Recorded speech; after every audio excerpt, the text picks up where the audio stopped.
Pahlavi texts translated by E.W. West, Part 5, Marvels of Zoroastrianism, Sacred Books of the East, Volume 47, Oxford, The Clarendon Press, 1897.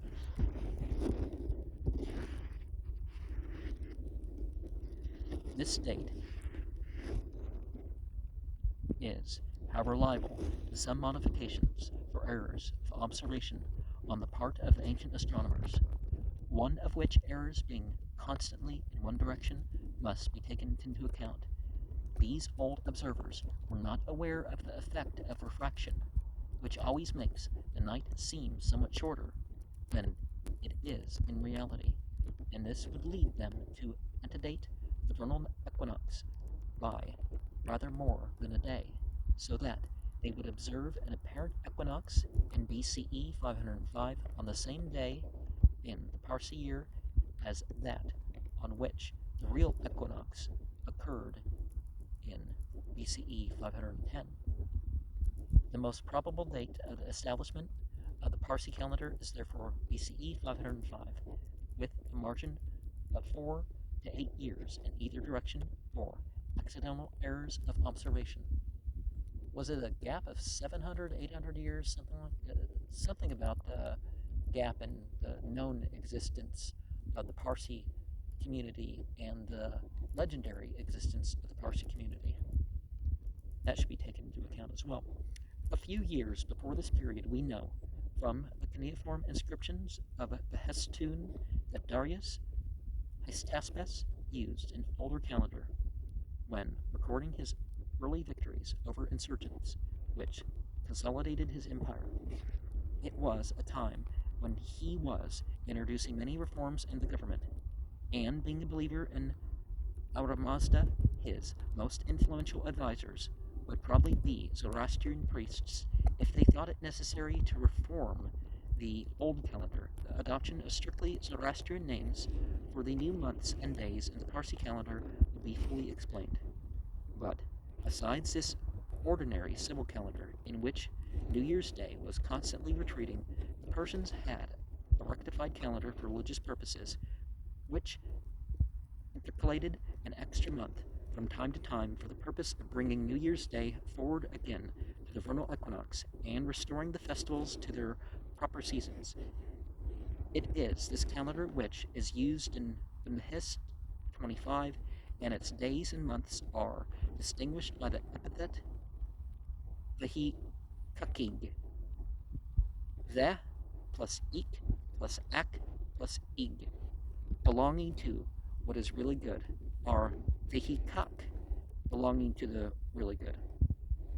which, in this connection, may be best expressed by the word rectified. This intercalation is described by Al-Biruni in various passages. Sachow's Al-Biruni's Chronology of Ancient Nations, page 12, 13, 38, 53 to 56, 194, 185, 220, 221, which informs us that after the New Year's Day had retreated more than a month from the vernal equinox, the king would order the priests to arrange for the solemn proclamation of an extra month to be intercalated between the last month of the year and the 5 extra days, by merely moving those 5 days from the end of the 12th month to the end of the first month of the next year. And an interesting side note is that Islam in Surah 9, I believe, forbids the intercalation, and and what we see, this was never part of the revelation that there was intercalation of a week or a month. So the effect of this was to put an extra month into the earlier year, which, beginning with the first month, would also end with the first month, augmented by the 5 extra days as the usual termination of the year. So if it was 5 or 6 days regularly, that's not the same thing. All the following years would begin with the second month and end with the first month, and the 5 extra days until the second intercalation, when a year of 13 months and 5 days would be again obtained. So a different observation of the moon would give you 20, instead of more than 29, you'd get more than 27. So that's where the idea of 13 moons comes from. By merely moving the 5 extra days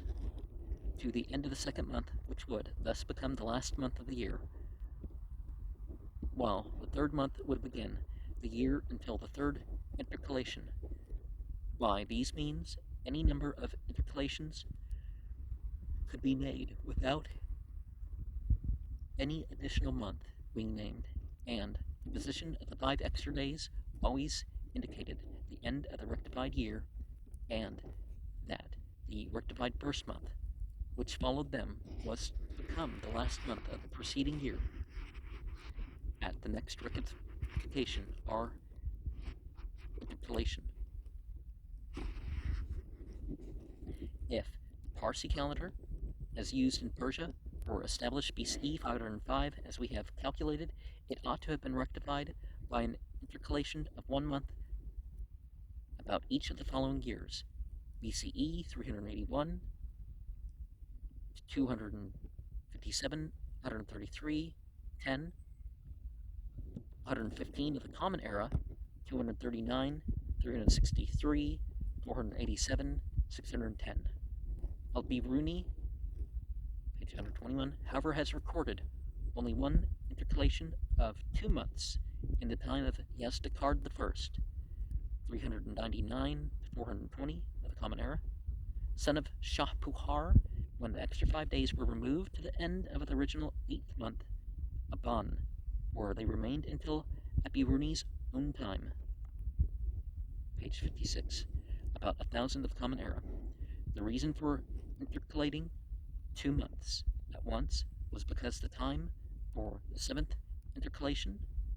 363 of the Common Era, was already long past, so the 8th was added 3 or 4 score years in advance, being due in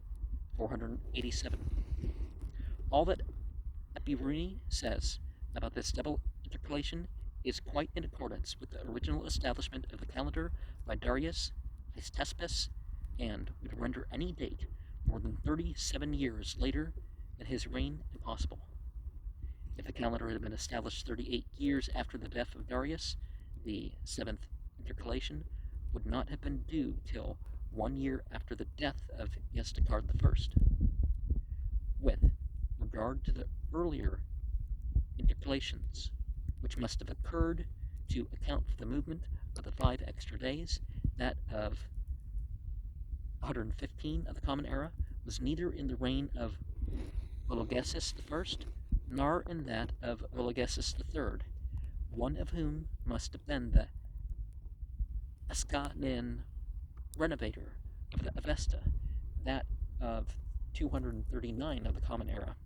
if carried out punctually, would have been at the extreme end of the reign of Ardashir, but the intercalations seem to have been usually delayed, as in the case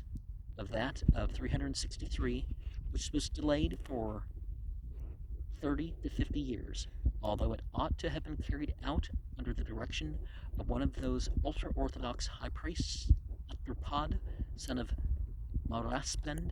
or his son Zarathustra, in the reign of Shah-Puhar II. It is worthy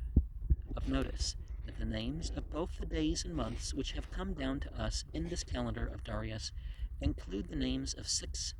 Amashaspentas, which, according to Darmester's hypothesis, were not invented till the time of Vologeses I in the 1st century of the Common Era. While some of these things had different names, or they were part of an oral tradition more than they were written tradition,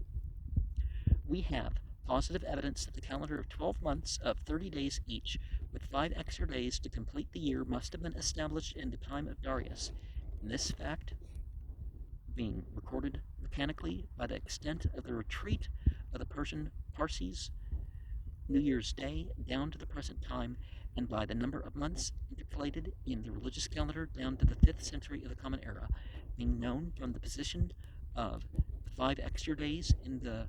rectified calendar. We have no evidence of any change of names having been made in this calendar at any time. And only positive and indisputable evidence could be admitted, because reformers of calendars are hardly ever satisfied with mere changes of names, and the calendar itself is a permanent witness that no alteration can have been made in any other particular since the time of Darius. Thermistester's theory of a late origin for the Avesta having been mentioned,